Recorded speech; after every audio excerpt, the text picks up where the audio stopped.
നിങ്ങൾ അൽഫോൺസ് ലിഗോരി പുണ്യവാളൻ സ്ഥാപിച്ച വളരെ വിഖ്യാതമായിട്ടുള്ള റെഡംപ്റ്ററിസ്റ്റ് സന്യാസ സമൂഹത്തിലെ ഡീക്കന്മാരാകാണ്. നിങ്ങളുടെ സന്യാസ സമൂഹത്തെക്കുറിച്ചുള്ള കേരള സഭയ്ക്കുള്ള ആദ്യത്തെ അറിവ്, പ്രചാരത്തിലുള്ള അറിവ്,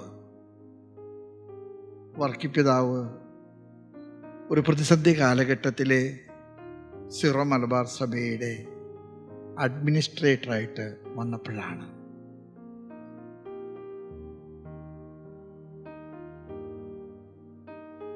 പിതാവിനെ പത്രക്കാർ പല വിധത്തിൽ ചോദ്യങ്ങളൊക്കെ ചോദിച്ച് കഷ്ടപ്പെടുത്തിയിട്ടൊക്കെ ഉണ്ട്. വളരെ വിവേകത്തോടും കുശാഗ്ര ബുദ്ധിയോടും കൂടെ പിതാവ് മറുപടി കൊടുത്തിട്ടുണ്ട്.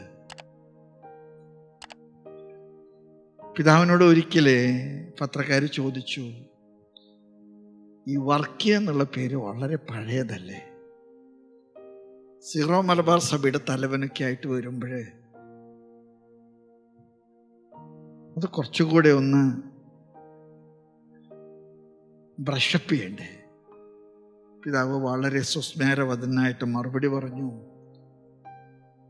അത് ബ്രഷപ്പ് ചെയ്താലേ പിന്നെ വർക്കി ഉണ്ടാകില്ല. സത്യം അതാണ്.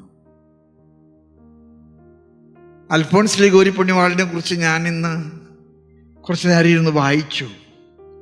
എന്നെ അത്ഭുതപ്പെടുത്തി. നിസ്സാരക്കാരനല്ല. അന്നകാലത്ത് അറിയപ്പെടുന്ന ഒരു വക്കീലായിരുന്നു. ആവശ്യത്തിൽ കൂടുതൽ ക്ലയൻസ് ഉണ്ടായിരുന്നു.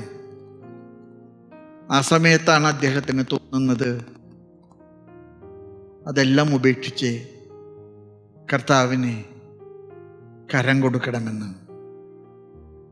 പ്രസിദ്ധനായ ധ്യാനഗുരു, ആത്മീയ എഴുത്തുകാരൻ, ഇന്നും നിങ്ങൾക്കറിയാം മോറൽ തിയോളജിയിലെ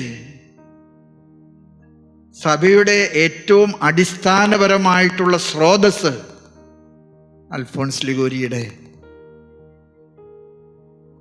പഠനങ്ങളും പുസ്തകങ്ങളുമാണ്. അതിനേക്കാൾ പുത്തനായിട്ടൊന്നും ആർക്കും ഇതുവരെ കോൺട്രിബ്യൂട്ട് ചെയ്യാൻ കഴിയാത്ത വിധത്തിൽ കോംപ്രഹെൻസീവായിട്ട് അദ്ദേഹം എഴുതി. അതുകൊണ്ടാണ് മോറൽ തിയോളജി പഠിപ്പിക്കുന്ന റോമിലെ സ്ഥാപനത്തിൻ്റെ പേര് തന്നെ അൽഫോൻസ്യാൻ എന്നാണ്. അൽഫോൺസ് ലിഗോരിയുടെ പേരിലാണ് ആ സ്ഥാപനം നടത്തപ്പെടുന്നത്. സഭയുടെ ധാർമ്മികതയുടെ അടയാളം, സഭയുടെ വിശുദ്ധിയുടെ പ്രതീകം. അൽഫോൺസ് ലിഗോരിയുടെ എല്ലാ പുസ്തകങ്ങളും അവസാനിക്കുന്നത് പരിശുദ്ധ അമ്മയെക്കുറിച്ചുള്ള പരാമർശനത്തോടു കൂടിയിട്ടാണ്. അമ്മയെക്കുറിച്ച് ഒരു പരാമർശനവും പറയാതെ ഒന്നും അവസാനിപ്പിക്കാത്ത ഒരു വിശുദ്ധനായിരുന്നു അൽഫോൺസ് ലിഗോരി.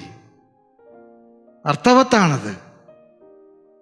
കാരണം പരിശുദ്ധ അമ്മയുടെ കരങ്ങളിലാണ് പൗരോഹിത്യത്തെ കർത്താവ് ഏൽപ്പിച്ചത്. കുരിശിൻ്റെ താഴെ നിന്ന യോഹന്നാൻ ബ്രഹ്മചാരി അപ്പോസ്തലന്മാരുടെ അടയാളമായിരുന്നു. ഇന്നത്തെ പൗരോഹിത്യത്തിൻ്റെ ഒരു പ്രതീകം. അമ്മേ ഇതാ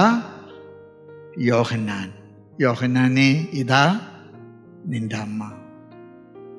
നിങ്ങളുടെ സന്യാസ സമൂഹം മറ്റെല്ലാ സന്യാസ സമൂഹത്തെക്കാൾ കൂടുതൽ പരിശുദ്ധ അമ്മയോട് വളരെയേറെ അടുപ്പം പുലർത്തുന്നൊരു സന്യാസ സമൂഹമാണ്. അമ്മയുടെ മാധ്യസ്ഥം നിങ്ങൾക്കുണ്ടാകട്ടെ.